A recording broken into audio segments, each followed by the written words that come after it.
NFL news is pouring in here on Monday. That's why we are back for our second For Verts episode of the day. Make sure you guys are locking us in here. We got a lot of stories to get into in just a second. But listen, if you want more two-a-days, a little football theme there here on For Verts, subscribe and help us out. We are 54 subs away from our next milestone of 11,000 subscribers. The more subs we get, the more content we can do, a.k.a. 2 video days from time to time. Did some during the season last year. Would love to do it again.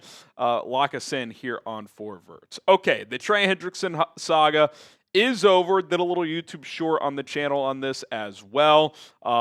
We kind of hypothesized this. I don't know if that's the right word, but they're just going to give him a pay raise for this year. Instead of $16 million, he is going to make $30 million. So they basically doubled his contract, $14 million extra in 2025.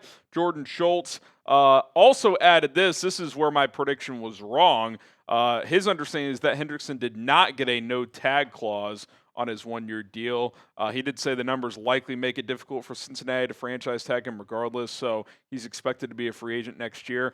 I'm a little surprised that he didn't get a no franchise tag clause. I would have thought, like, hey, if you're going to compromise here, at least get that in writing. But I guess he views it as this. If he has a huge year and they franchise tag him, it'll be 30-something million next year. So if you add 30 plus 30-something next year, that's over 60 guaranteed over a 2-year period.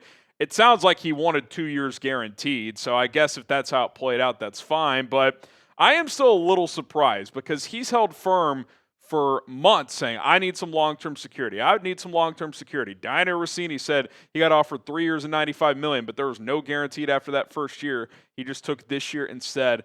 I think sometimes in life you just get so exhausted and you kind of bend the knee. So I get that, but this is not what he wanted. This is not what he said he was going to accept. So kudos, he gets more money this year, but the Bengals won this. I mean, there's no question about it. They won this situation when it comes to Trey Hendrickson, because if Hendrickson has even a slight dip this year, let's say instead of 17 sacks, he's 10 or 12. Still a good year, but teams will look at that and be like, well, he's 31 now. He went down 5 sacks this year. Like, they're not going to pay him $30+ million on a multi-year extension. Like, I think unless he's one of the best players in the league again, he probably is not ever going to get the money he was looking for on a long-term deal, which is a bummer for him. But I guess that's the way the cookie crumbles sometimes, and he is settling for this. And at the end of the day, he's choosing to show up. So he gets his $30 million this year, and now we wait long-term to see what happens. Is there a world where he extends and stays after this season? Who knows? My gut tells me this is probably his last season in Cincinnati. What say you? Do you think this will be Trey Hendrickson's final year with the Cincinnati Bengals? Type Y for yes, type in for no. I would say probably yes, but it's the NFL. You never know what's going to happen. Okay, the Raiders. They have been busy this afternoon. Ton of roster cuts. We're not going to touch on that. But Jakobi Meyers has requested a trade. He has wanted a new deal for months now, reportedly, and Howe has requested a trade. Plus, Vegas has signed a wide receiver. Could that impact Meyers' trade request? We'll talk about that as well. But first, I do want to tell you guys about today's sponsor. It is Prize Picks, the best, as far as I'm concerned, the only daily fantasy sports app worth playing. PrizePicks.com/CLNS to get started. Football is back. The opening weekend of college football is here, and the big boys are going to be getting going soon as well, as their season is just around the corner. It's very easy to play Prize Picks, as you just pick more or less on stat projections on 2 to 6 player lineups. If you get your lineup right, you can win up to 2,000 times your money. That's right, folks. Turn $10 into $20,000. All eyes are on Ohio State, Texas this weekend. I like Texas quarterback Arch Manning to reach the end zone on a rushing score. So give me the more than half a rushing or receiving touchdown. It's a demon pick, which increases the payout if it hits. I paired that with Garrett Nussmeier less than 279.5 passing yards. I love the Nuss bust, but that's a big number against a good Clemson defense. 20 to win 90 on this 2-player entry. I got plenty more lineups I'm firing off this week as well. Check out Prize Picks today. All sports available. You are not going to regret it. PrizePicks.com/CLNS. Download the Prize Picks app. Use code CLNS to get $50 in lineups after you play your first $5 lineup. That's code CLNS to get $50 in lineups after you play your first $5 lineup. Prize Picks, run your game. Okay, Ian Rappaport had the report that Jakobi Meyers has requested to be traded. The team has no plans to do so, but Meyers and his team have been attempting to negotiate a new contract but could not come to terms. Rappaport also had this note that 2 hours later, the former Bills receiver Amari Cooper and the team that drafted Amari Cooper, the Las Vegas Raiders, are bringing him back on a one-year deal up to $5 million. Some late big-time pass-catching help for the team that once drafted him. Is this a signal that they could be trading Jakobi Meyers? You know, I think it's easy to jump to that conclusion.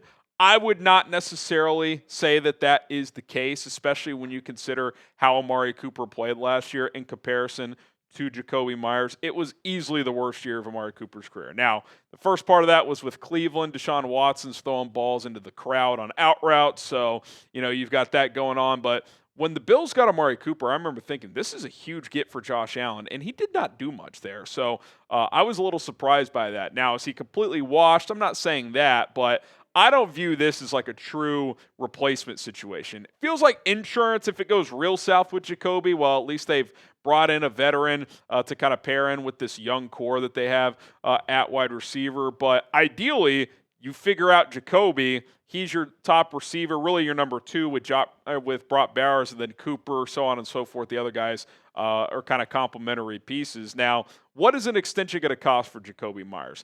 I'd be comfortable giving him a 2 to 3 year extension, 18 to 20 million per year. Like, hey, 2 for 40, 30 guaranteed. He's got like 11 million left this year, so really that's only like a 3 for 51 deal, 17 a year. That feels pretty fair. I mean, he had 1,000 yards last year. He's been in the high 800s for a while. Like, he's a good number 2 receiver, and for this team, he's their number 1 receiver. Now, again, Brock Bowers is their top target, but Jakobi Meyers is still a really good player. He's a willing blocker, something Amari Cooper is not. I like the fit in that offense with Chip Kelly. I think they need to find a way to keep him around. Courtland Sutton recently got $23 million per year, so I'm guessing Meyers is pushing for that. I don't think he's quite as good as Courtland Sutton, but I'd give him 20, 2 for 20, 3 for 60. You know, 2/3 guaranteed. I think a 2+1 if it's a 3-year deal. I think that's fair for everybody involved. Now, I don't know what Meyers is asking for, but if I'm the Raiders, I'm putting my head down. I'm trying to make this work because, you know, I'm not saying they're going to go out there and win 12 games, but there's real optimism if you're a Raiders fan for the first time in a while. And think about the potential of this offense. I mean, there's a lot of fun pieces here. Ashton Genty, I think, is going to be a really good player. I like both their tight ends. Bowers is obviously special. I still believe in Michael Mayer as well. Jakobi's a good player. I think Amari Cooper can at least be serviceable. Jack Besh is a fun rookie. So is Dante Thornton Jr. Trey Tucker can absolutely fly. I mean, they have a good blend of, you know, speed, possession receivers, talented players at the running back position as well. And Geno Smith is on board. Just a good NFL quarterback. Not great, not elite, but just good. They haven't had good at that position in a while, and they have a lot of good on their offense if they're all here. But I think if you lose Jakobi, you lose a little juice because then you're asking, like, is Amari Cooper your top receiver at this point in his career? Or is Jack Besh going to take on that role as a rookie? Trey Tucker? Like, to me, you have a lot of complementary pieces behind Jakobi. I don't think you can lose Jakobi Meyers. Will the Raiders trade Jakobi Meyers? I don't think they will. I mean, this is kind of the new playbook. You request a trade, and eventually you agree to some kind of deal. Maybe he gets the Trey Hendrickson treatment. They say, hey, we don't want to extend you, but instead of making $11 million this year, let's bump it up to 18. Call it a day. Fair deal? Maybe they go that route. Type T for trade, K for keep. Let me know what you think the Raiders end up doing with Meyers. And don't forget to subscribe to the channel. Lots of news is flying in. Teams are trimming down their rosters. They are trying to get their 53s in order for the 2025 NFL season. Cutdown day is tomorrow at 3 o'clock Central Time. We'll have some coverage there. So subscribe and join us.